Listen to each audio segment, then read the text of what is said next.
what is going on in the mind of Russian analysts close to Vladimir Putin? How do they realize, how do they understand the situation with the Trump administration? Because we know if something happens to Vladimir Putin, we're going to have a nuclear war.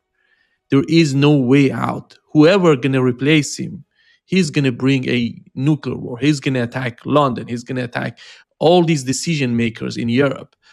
What is your take on that? And how far they want to go? Well, I mean, these are one of the fundamental discussions.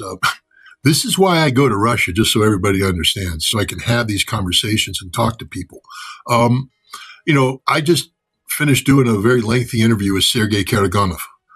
He's a prominent Russian political scientist.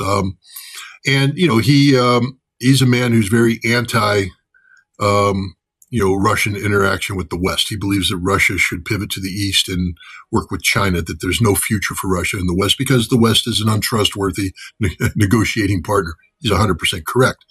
But here's the thing. He believes that the West is bluffing. I mean, he's a prominent believer. He doesn't believe in nuclear disarmament. This is where he and I have clashed in the past because I'm an advocate, or at least I have been. I don't know where I stand today. I'm an advocate for meaningful disarmament. But from the Russian perspective, how could you possibly get involved in meaningful disarmament with an American negotiating partner who's untrustworthy? Because the key to disarmament is the mutual benefit of the pact and the binding nature of the pact. And the United States just can't be trusted at all. And so rather than limit your nuclear force, I mean, if anything, the behavior of the United States promotes the notion of Russia enhancing its nuclear deterrent, expanding its nuclear capabilities. Not the direction I want to go, but I understand it. But Karaganov believes that the United States is bluffing, that the United States will never use nuclear weapons to defend Europe, and that if Europe continues to pose an existential threat to Russia, that Russia should use nuclear weapons against Europe. And he wrote a piece a couple years ago where he said the United States is not willing to trade Boston for Poznan, meaning that Russia can drop a nuke on Poznan and the United States will do nothing. That's a hell of a statement, a hell of a gamble. This is a man who has sat next to Vladimir Putin. This is a man who participates in the Valdai Club. And people listen to this and they say, oh, that's the hardliners advising Vladimir Putin. But I think that we need to understand that Sergei Karaganov is not the government, that the Russian government is actually acting as if they believe that the United States would use nuclear weapons to defend Europe, and that Russia is vulnerable to American nuclear weapons attack. And there's a huge hesitancy inside Russia, a weakness that's being exploited successfully by the United States and Europe. I mean, Russia keeps, publishing red lines that keep getting crossed, and people like myself and others assess and say, well, that's because Vladimir Putin is very pragmatic, and that ultimately he's going to do what needs to be done to get the job done, come hell or high water. And if Europe pushes him, then, he could use nuclear weapons. But I think this is up to debate right now. I mean, I haven't made a conclusion. I'm not sitting here calling Vladimir Putin, a flake. I personally believe that he's not. But I do believe that he's being advised by people anybody who believes in the spirit of Alaska today should be fired. There is no spirit of Alaska. That is the spirit of submission, the spirit of surrender. And now the Russians need to, reflect on the reality of this rogue nation, the United States, and how do you contain this rogue nation? You don't contain it through friendship. You don't contain it through diplomacy. You contain it through strength. That's the only thing the United States understands is strength. It will act where it senses weakness. And right now, the fact that the United States boarded a Russian flag tanker in an act of piracy means they sense weakness on the part of Russia. And they will continue to push as long as they perceive weakness. Russia, at some point in time, needs to have a demonstration of strength. And sadly, this probably means some sort of military conflict with the United States, hopefully contained. But again, you committed an act of piracy against a Russian ship. The penalty for pirates is usually being sunk. I'm not promoting that. I'm an American. I don't want any harm to come to Americans. But my God, the Coast Guard just committed an act of piracy. It's time for Russia to draw a line and say, no more. You've gone as far as you're going to go. From here on in, if you take an action, there will be a Russian military response, and we're willing to take it as far as you want to go. I mean, if you'd like me, I can put my entire strategic nuclear force on, combat alert, if you want to play that game. Right now, the United States believes that Russia will never do this, that Russia has no intention of doing this. Russia can't do it. And so the United States is going to push and push and push. And you have insane people like Pete Hegseth, who just thinks that, my God, because we put 200 JSOC personnel into Caracas, we can do anything. Now we put some JSOC people on board a Russian tanker. We can do anything. And you have people like Scott Besson who actually believe that we can sanction Russia into collapse. And that's what he is doing. Trump has not embraced a policy of lifting sanctions on Russia. Trump has embraced a policy of sanctioning Russia into collapse. That is the policy of the Trump administration. Russia needs to wake up to this, and that is in fact the policy. We aren't looking for a way out of Ukraine. We're looking to defeat Russia strategically in Ukraine. And we're doing that by dragging this conflict out, and blaming this on Putin, saying the sanctions can't be lifted because of this in hopes of generating a fifth column inside Russia for that purpose. What does Vladimir Putin have to think about today? Let's look back on this now. The drone attack against Russian strategic nuclear bombers was an attack that was carried out by the Central Intelligence Agency together with MI6. The CIA has been working with Ukrainian intelligence since 2015 to develop resources inside Russia for these very kinds of attack.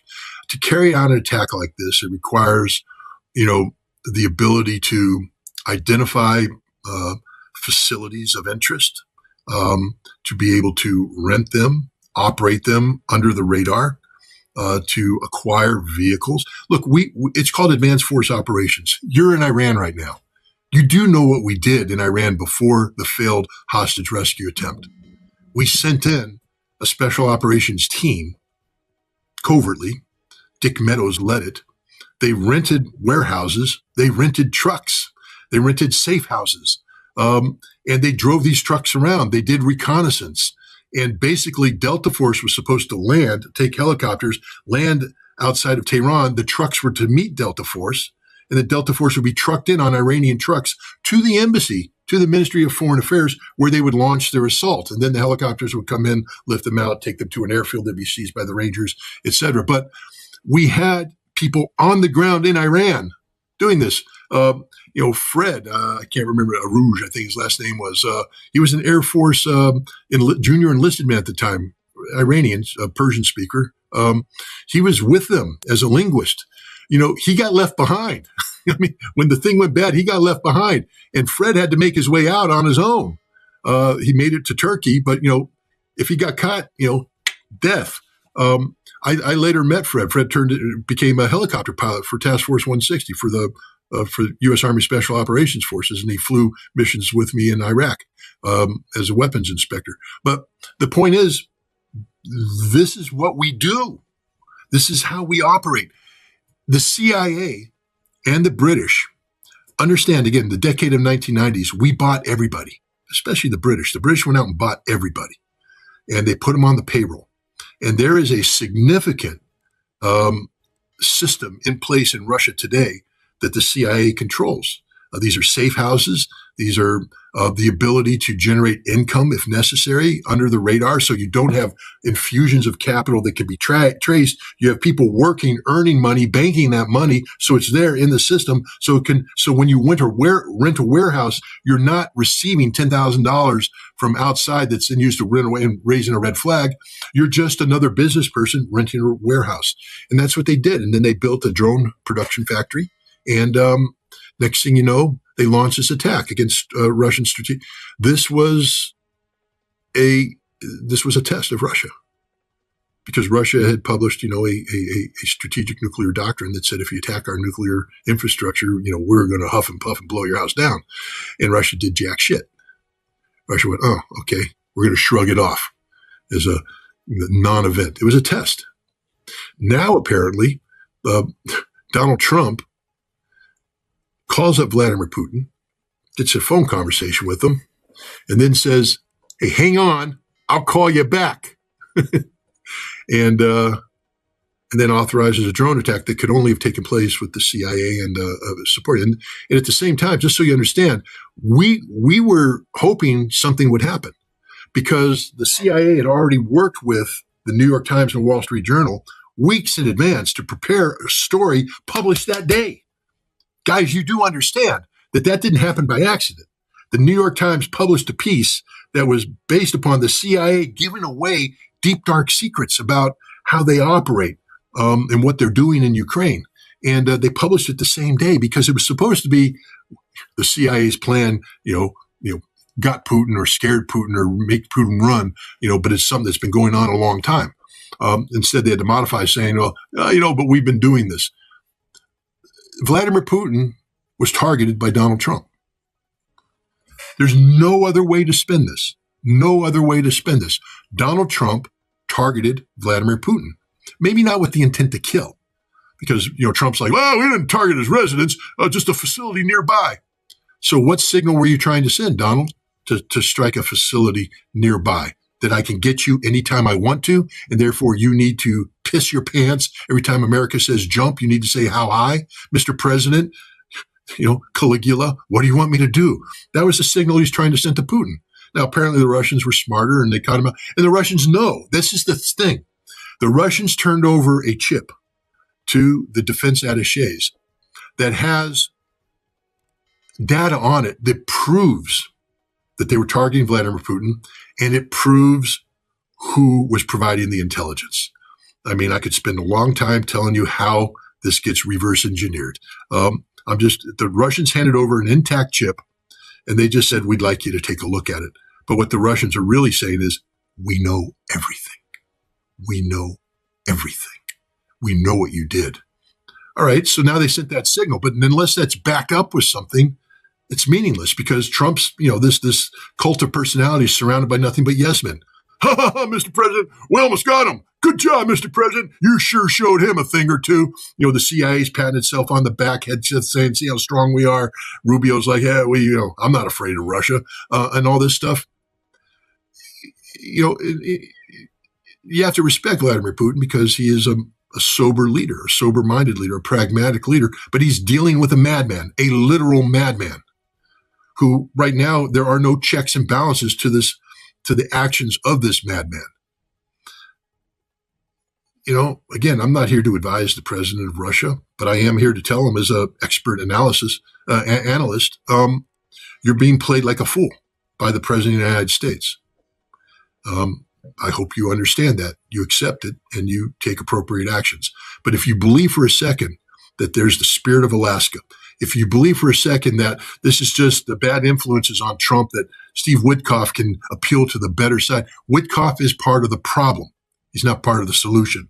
Witkoff is empowering a fifth column inside Russia that's designed to take you down, Mr. President. You've been warned. Scott, you've been to Russia. How did you find the differences in this part of society? You've just mentioned a little bit of what's going on in Russia and Witkoff, the role of Witkoff and his team to somehow make differences within the society. But how influential that could be for a Russian president? I'm talking about internally, inside Russia.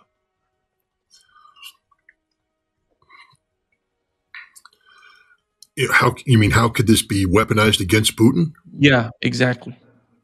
How is that possible to weaponize that against Vladimir Putin?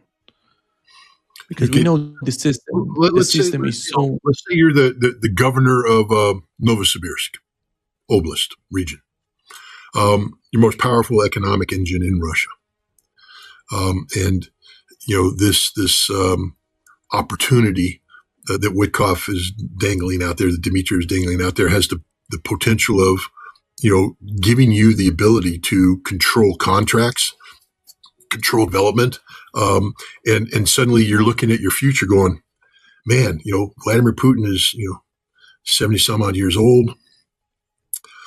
I'm 40s. I could be the next president of Russia. I could become the economic engine of Russia. I could be the guy that Putin turns to, and I could be the next president. And so I'm all excited about this. And now you've planted that thought in his head that he's relevant, that he's somebody, and begins talking to people, other people, including the FSB, the local FSB. They use them then to silence opposition, which they're doing right now. And it's not just Novosibirsk, but it's others. The second you start talking about the development of Russian resources, the governors, the local government of the regions that have those resources have a vested interest in this possibility. Because a lot of that potential is dormant right now because Russia lacks the capacity to act on its development. If you're running the economy and you're saying, gosh, if we continue this war, we're going to have to transition to a war economy at some point in time. And that's going to impact markets that I've been making money off of, that all my friends are making money off of. It's going to require a tightening of the belt that's going to cause me to be diminished because right now I have a lot of influence because I'm the money person. I can make money happen. And suddenly I'm not anymore. All these people now start talking to each other. And, what happens is that, Vladimir Putin starts finding out that there's a shadow government. There's people conspiring behind his back, that maybe instructions he's given aren't being carried out to the full effect. Maybe the military starts questioning, his guidance, his leadership. This isn't happening now. I don't believe. I think Vladimir Putin still, has tremendous support. But this is what could happen. This is what the CIA is trying to make happen. It's been what the CIA has been trying to do ever since Vladimir Putin came into office. And they were successful with Navalny, Nemtsov. All these people were all CIA assets, bought and paid for. But the Russians, through their foreign agent law, was able to shut down vectors of control, non-governmental organizations. So the only thing that's left in Russia today are these long-term assets that have been, that were bought back in the 90s by the CIA and MI6 that can be activated as necessary. But now you've created new potential because if you're, just think about it, you're Kirill Dmitriev and Vladimir Putin has tapped you now to be the guy interfacing with Witkoff. So you have a meeting, you meet in the Kremlin. Putin's like, yeah, this is good. So Dmitriev now meets with Russians and says, the spirit of Alaska is real. Let's talk about so next time Dmitriev comes in, we have a plan of action for the Arctic that we can put on the table to lure America in. And so now he goes up to the Arctic and gets all these people to plan. And once you start planning, it's like anything. You start planning a vacation, you start seeing the vacation in your mind. I'm already on the beach in Hawaii. I'm already playing golf. I'm already, and then suddenly be told, no, you're not going on vacation. It's like a big disappointment. I want to go on vacation. I planned the vacation. I'm spending that money as we speak. And that's what's happening. He creates these commissions, these planning groups that start planning the future of Russia. I mean, the whole stupid tunnel thing, there's not going to be a tunnel. It's never going to happen. But Dmitriev's like, oh, we're going to have this Siberian-Alaskan tunnel. No, you're not. And if you ever did, it's not to bring American wealth into Russia. It's to suck Russian resources out of Russia, because that's the only thing the United States understands. We don't care about Russia. We don't care about Russia. We don't care about Russia. We don't care about Russian companies. We don't care about the Russian bottom line. We don't care about anything about Russia. All we want is Russian resources coming to America on terms that are acceptable to us. That's what it's all about. That's what the spirit of Alaska is. But even then it's a lie, because that implies that we want some sort of legitimate economic interaction between the United States and Russia. We don't. We want to use the promise of legitimate economic interaction to create a fifth column to achieve our ultimate objective. And again, I'm just saying this as loud as I can. The United States has been seeking to remove Vladimir Putin from office since the moment Vladimir Putin became president. It's a 25-year process in place. Come on, guys. Joe Biden went to Moscow in March of 2011 and told the Russian people, the opposition, straight up. It's not a good idea for Vladimir Putin to come back and be president of the United States. That's not a good idea. It's not good for Putin. It's not good for Russia. Could you imagine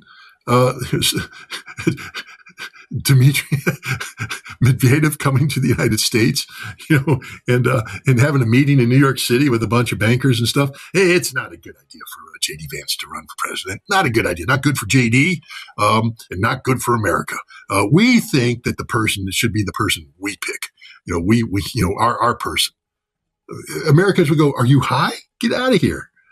But Joe Biden did it in broad daylight because that's what we were doing. We were undermining Russia. We've been undermining him forever. We don't like Vladimir Putin. We don't want to work with Vladimir Putin. Vladimir Putin represents everything that we hate. You see, we were happy in the 1990s when Russia was on its knees crawling to us for crumbs. Oh, that made us so happy. And then Vladimir Putin taught Russia to stand up. We're like, whoa, what are you doing?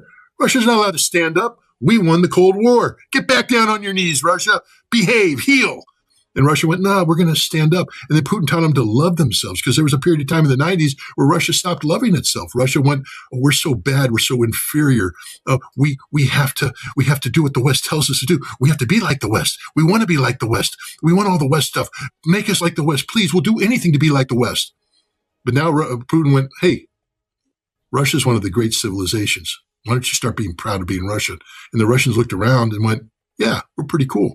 And today the Russians are standing on their 2 feet, fully exercised, very proud of who they are. And we don't want this. We don't want to deal with Russia that is Russia. We want Russia to be defeated, supine, compliant, weak.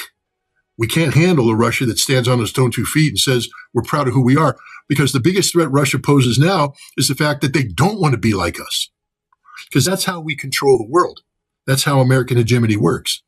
We convince the relevant societies that you're inferior, that the only way that you can get a seat at the table is to be like us.